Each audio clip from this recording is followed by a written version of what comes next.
Live in downtown Detroit, Local 4 live stream, Jason Carr starts now. Hey, good Monday morning to you. We've had a long weekend to digest the events of the last 13 days, and we are back at it here on a Monday, almost 2 weeks after Election Day. Day 13 of That Was Then, This Is Now. How are you coping? How are you looking forward? Depending on what side of the coin that you're on. Our bowl of bacon question today on my Facebook fan page at Jason Carr TV is, how are you looking to nostalgia to fuel? I jumped the gun. I didn't tell John that I was going to talk about nostalgia out of the gate. But I'm nostalgic for a time when my newer or new-ish car did not have body damage. You have the photo? I do.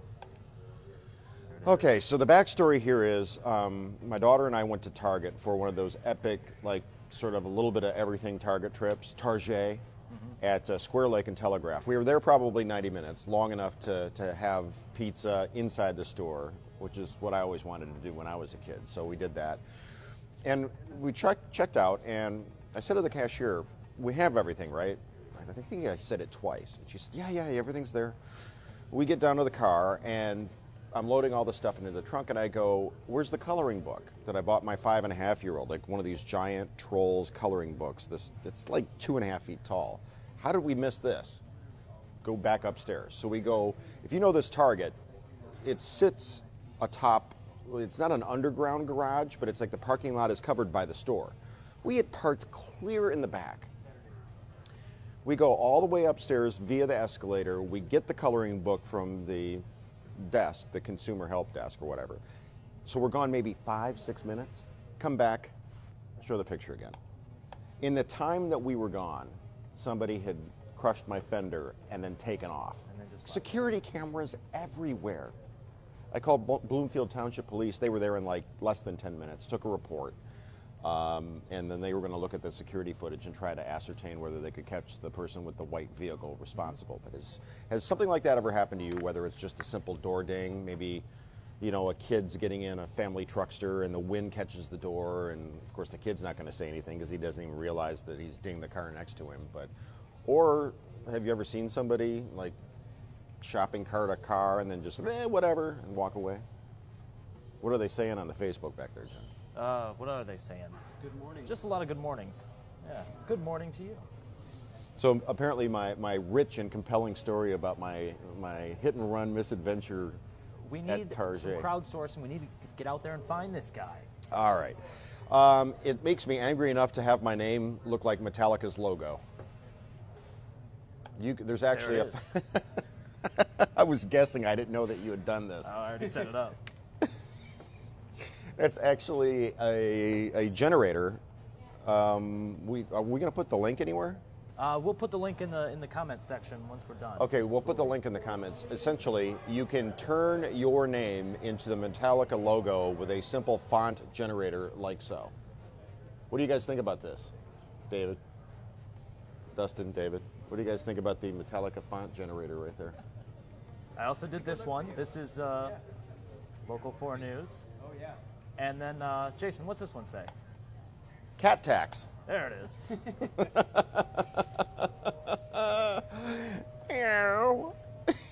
So silly.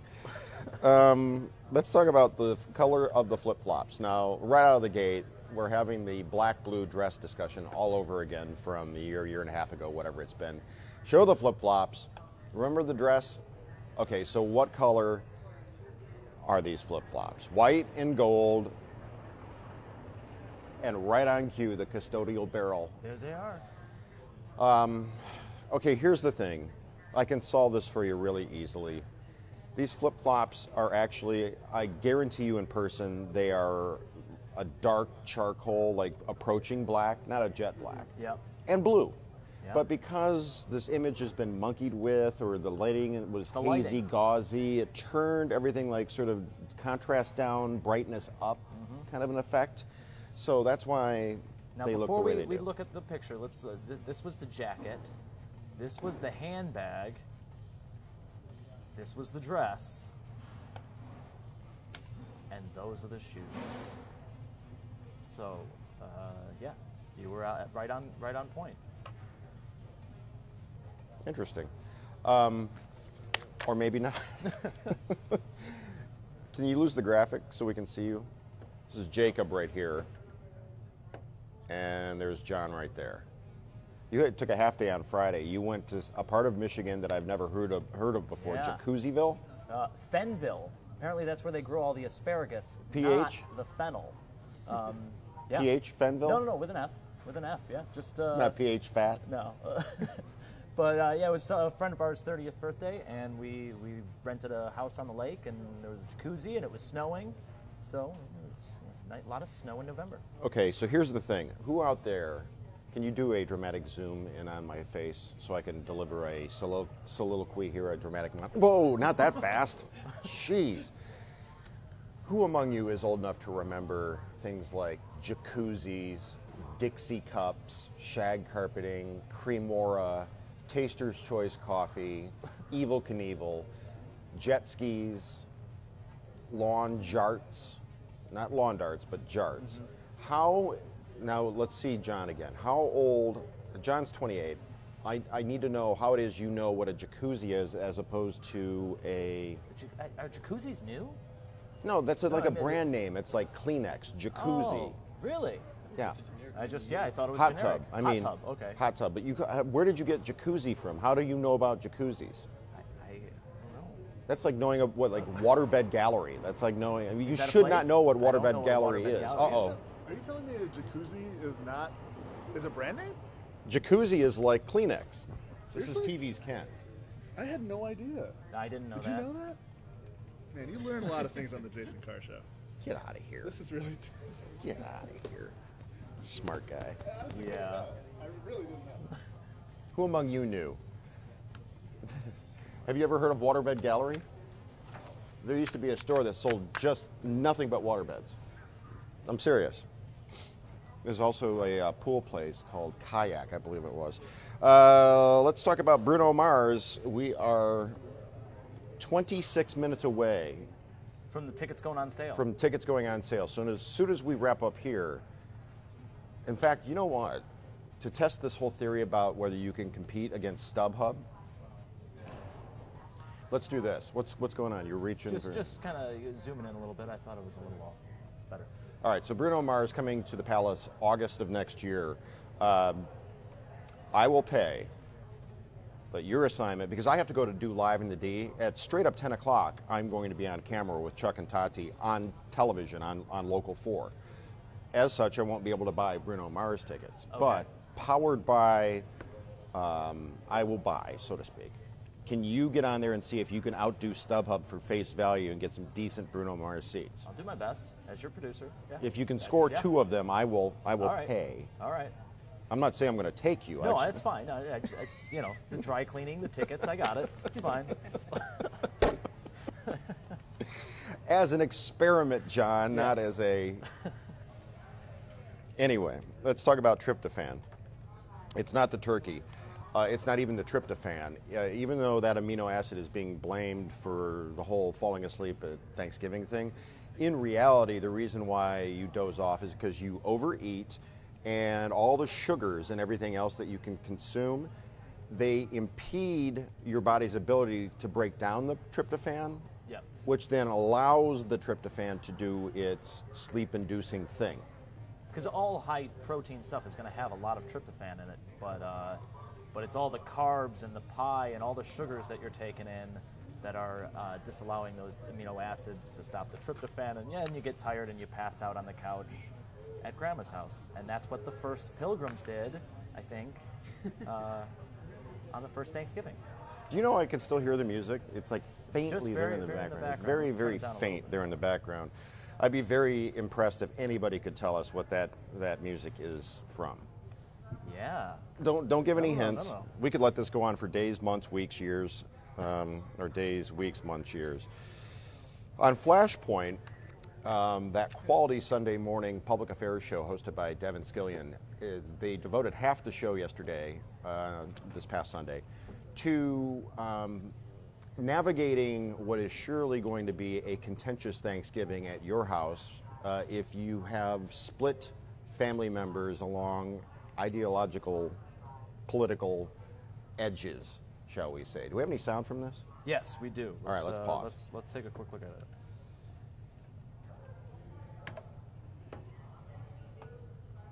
Oh, is it oh boy.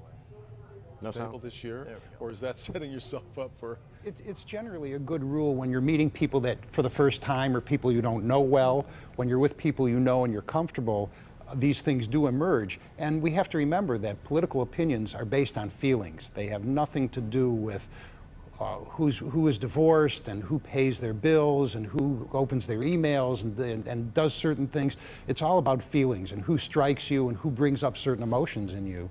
I think it's important too, though. You can go into the meal and say, we're all together, we have 2 hours, we love each other, let's not talk politics. Let's talk about Johnny in school or what Sally's doing at college, and make an agreement to do that. I think that's, yeah, to Cynthia's point, there Yes. is a lot, there are other things. We Yes. did have a life before that. And I want to point out, this was a conversation that I was fairly certain I was going to have to host no matter who won, because we really, the bitterness that we saw break out over this, Cynthia, is really unlike anything that most of us have seen, the polarization. And that's why I worry about where we go from here forward. Okay, so basically the gist here is open your ears, show some patience, try to see it from the other person's point of view. Even if you don't agree with them, try to understand where they're coming from and why they believe as they do. And then at the end of the day, just agree to disagree if your viewpoint hasn't changed. The last thing you want to do is get into a pie-throwing, drumstick-beating sort of fracas, you know, with the uncle that's had too much Budweiser and that You're sort never of going to win that argument. You're never going to win the argument. And all that can come out of it is bad. I mean, sometimes it can be really bad. You know, the police get called, domestic disturbance, that sort of thing. So just live and let live. And just remember, as I said on the morning show today, all of this, when you're 6 feet under, not going to matter. Nope. Death is the great equal. Not to be all rah, rah about it, but it is the great equalizer. I mean, you can be a billionaire or you can be a pauper. Guess what? Both end up 6 feet under, eventually. So you can spend your time like Anger from Inside Out, the Disney Pixar movie, you know, walking around with your, you know, your emotions ready to erupt out of the top of your head. Or you can just go, well, let's just make the best of it. So, hey, you want to see something cool? I found this. I've been working on a little bit of an archiving project, finding a lot of the stuff from the vault and getting it on the server and on the website. And I found this promo from the early 80s, and I think it's amazing. We're for a hydroplane race. We're for the Tigers on base. We're for the old country ties and tradition that never dies. We're for portside and stevedores. We're for Greenfield and time to explore. From Brighton to Belleville to St. Clair Shore. We want you to know that we're for. Hey, how about that? That was Yeah. some quality PR or in-house promo building there. I loved that stuff. Speaking of nostalgia, again, bowl of bacon today at Jason Carr TV. That's my Facebook page. I asked the question, to what are you turning for nostalgia's sake to make yourself feel better as we enter this weird post-election sort of, what does it all mean? So maybe you're looking back at Saturday morning cartoons, or in the case of John here, I made him some Taster's Choice coffee today. Oh, boy. Yeah. And nostalgia didn't work so much for him, but I'm having my second cup right here. What are you using for nostalgia? Member berries. No, never mind. Never mind. When I was a kid, and it goes a long way to explaining how I ended up doing this, I was obsessed with local television, whether it was Count Scary on this station or Sir Graves on TV2 or Hot Fudge on Channel 7. All the newscasters, I mean, we bounced around, we watched all three stations. Actually, when you were a kid in the 70s, there were 9 stations here. Yep. If you count Windsor. And then if you were really good, you could dial in Toledo. I mean, if there was nothing on, you know, that you wanted to watch around the early prime sort of, you know, like, oh, maybe the CBS station in Toledo is showing something, or the NBC or whatever. Yeah, those are good times. Well, you'll remember this then. The following Channel 4 programs are brought to you in living color. How about that? How It was about so it? old. Did you play it again? Can you play it again? Yeah. Okay, look at the call letters. The following Channel 4 programs are brought to you in living color. Did you see that? Oh yeah. I had to ask before I could use stuff like that too, because it was like those are different letters. I don't know if we can use That's it. right. Affiliation switch, call letter switch, that sort of thing. Okay, finally, let's get to Cowboys, not finally, but let's move along now to football and church. The Cowboys entered Week 11 with the best record in the NFL, and one church in Dallas decided the best way to keep people focused on the game was to add the game to the in-church service. I mean, I'm talking like, you know, the big screen right there in the church while the pastor is delivering the sermon. The Cowboys game was there on the big screen because there it is. There it is. Yeah. They were actually just. What are your feelings on this, everybody? It's. I mean, you got to fill the pews, I guess. This is how they do it in Texas. Everything's bigger in Texas, and the Cowboys are a religion in Texas, even when they're mediocre or worse. But when they're winning, I mean, forget about it. Yeah. Absolutely forget about it. The whole state goes bonkers. I mean, this is a state where high school football stadiums are 7 figures and up. Yeah. I mean, football is religion in Texas. So, good morning, Darcy, Doreen, Tammy, Chanel, Regina, Alicia, Andrina, Melissa. There's a lot of a lot of uhs out there. What do you think about this? Church making room for what some people say has surpassed church as a religion in America, and that is football. I mean, I enjoyed making this graphic this morning. This was pretty cool. Well, we've managed to talk about two things, you know, concurrently here, which is politics and religion, even as we're extolling the virtues of doing neither at the Thanksgiving table.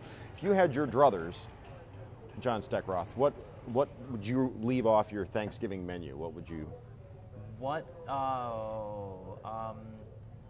You know, the cranberry sauce. I know it's a staple of the plate, but like it's just sweetening up my mashed potatoes.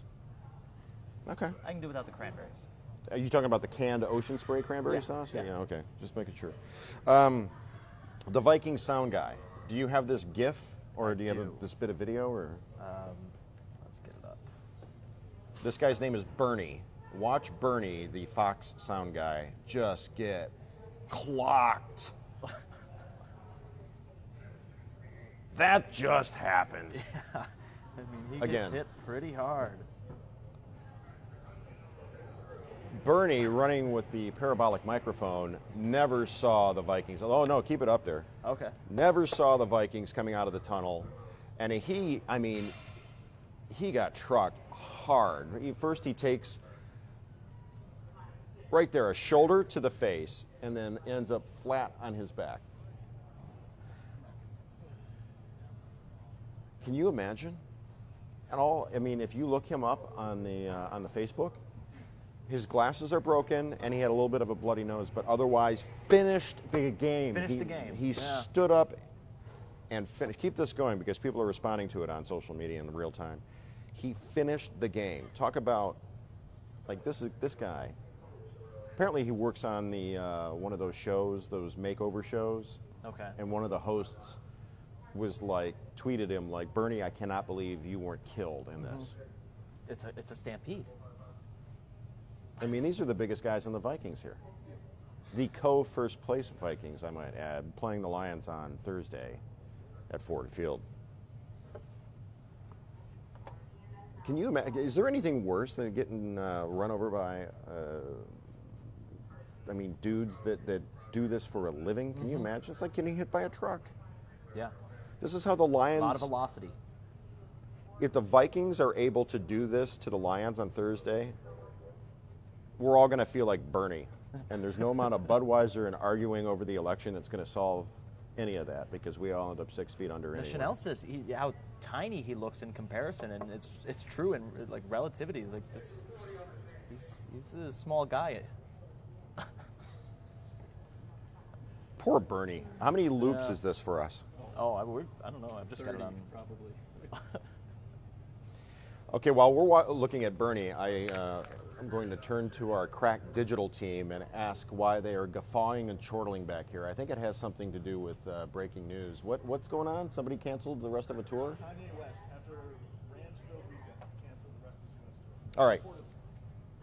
Reportedly, Kanye West, in case you're just now waking up, has canceled the rest of his tour, including his Detroit stop, after a weekend filled of controversial rants. There was a meme that went around. I think was it LeBron? No, it wasn't LeBron. Oh, Snoop Dogg. Snoop Dogg sort of reacting to Kanye on stage, ranting and raving, and just, you know. When it came up on Saturday Night Live too, as well. Yeah. It said, you know, how in this reality that anyone and everyone's going to run for Chris Rock. president, and they specifically called out Kanye West, saying, "Look, we just want to hear your sick drops and your beats." But Right. that's it. That's gaining steam. I keep seeing this headline in all of its varying forms on any one of the 24 or so websites I go to a day, and the headline goes something like this: "Entertainers, shut up. We pay you to entertain us, not bore us or enrage us with your political opinions." Yep. I mean, I made that up off the top of my head, but that's essentially the headline that I keep seeing from site to site to site, which is, okay, you're great at playing guitar, you're a great singer-songwriter, or you're a funny guy, a funny gal. We loved you in that one thing, but shut the hell up, because we don't need your opinions. We just want to be entertained, especially during these uncertain times. And it's important to have informed opinions as opposed to just anyone and everyone. Yeah. So the Lions lost amid the whole Vikings sound guy getting taken out. How about them Lions? Maybe God isn't really a Cowboys fan. He's really a Lions fan, because he keeps overseeing Lions comebacks in the fourth quarter.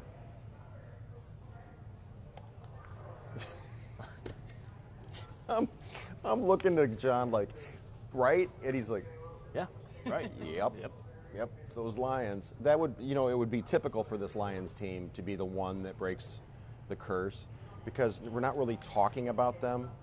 The pressure's not really on a whole lot. I mean, in this strange, crazy, mixed-up world where the Cubs just won the World Series, and an election that very few predicted the outcome, the Lions actually doing something in the playoffs and, God forbid, winning the Super Bowl would not seem so out of sorts. No. But in true Lions fashion, it would leave us, I think, somehow weirdly unsatisfied. It just doesn't feel... right. I mean, do you feel any momentum behind this Lions team? Like, everybody's like, yeah, this is the year, the Super Bowl shuffle, I know better. I'm only 28. I know better than that. They just don't, other than the fact that they keep winning games in the fourth quarter, which is great, I don't feel like they have a defining thing that separates them, like the Dirty Birds, the Atlanta Falcons, or the Orange Crush Broncos, or the Steel Curtain, or the Super Bowl Shuffle Bears. They're lacking something. They don't have that mojo that, like, even the 06 Tigers that lost the World Series, they had this weird thing going on with Jim Leland and Joel Zumaya, and the Lions just keep finding ways to win. They snatch victory from the jaws of defeat, but I don't know. That's it. What do you think, Lions fans, Lions Nation? Is this Lions team the real deal, or are they imposters? What time do you have back there? Oh wow, it's 10 minutes too. How about that? In 10 minutes, we're going to do Live in the D. John is going to try to legitimately score at face value 2 Bruno Mars tickets at the Palace next August, operating within the paradigm or the framework of going against StubHub and all the other secondary sites. Mm-hmm. I'm going to do my best. We'll see. Okay. Do you have a credit card? Yeah. Okay. Yeah, I'll take care of it. I'll reimburse, or maybe they'll actually reimburse us from the station. Come on. Come on. That's not happening. Can you show the old promo again? Not the Peacock, but the other one. Let's see.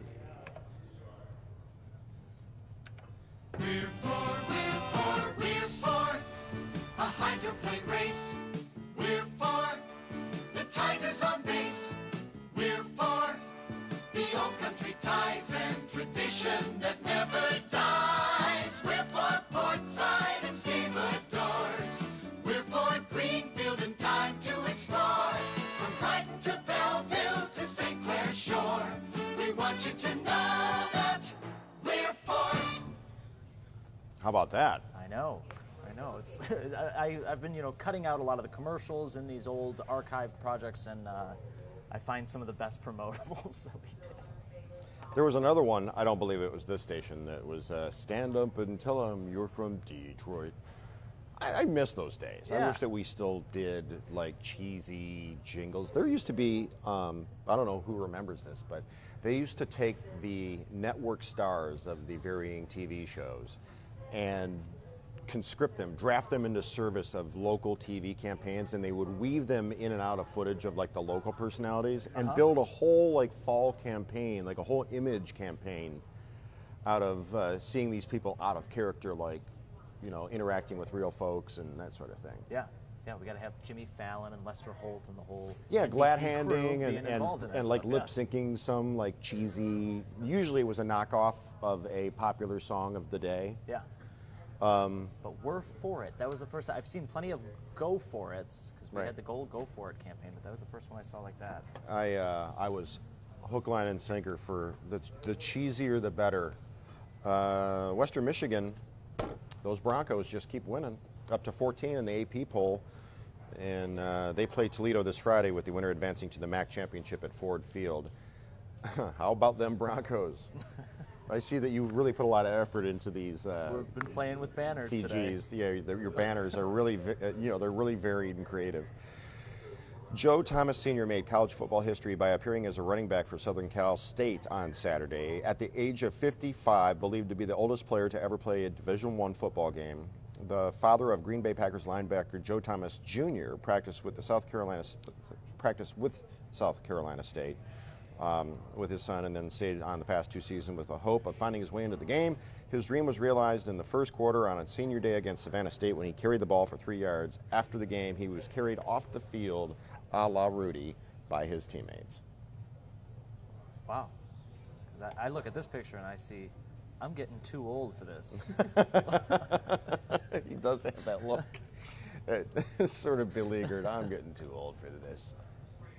Blank. All right, Live in the D coming up here in about 6 minutes. We're going to have some fun. At varying points last week, we were sort of a mixed bag. First Chuck was off, then I was off. And we're all back. The trio's back in full effect. The three amigos on Live in the D, myself, Chuck, and Tati.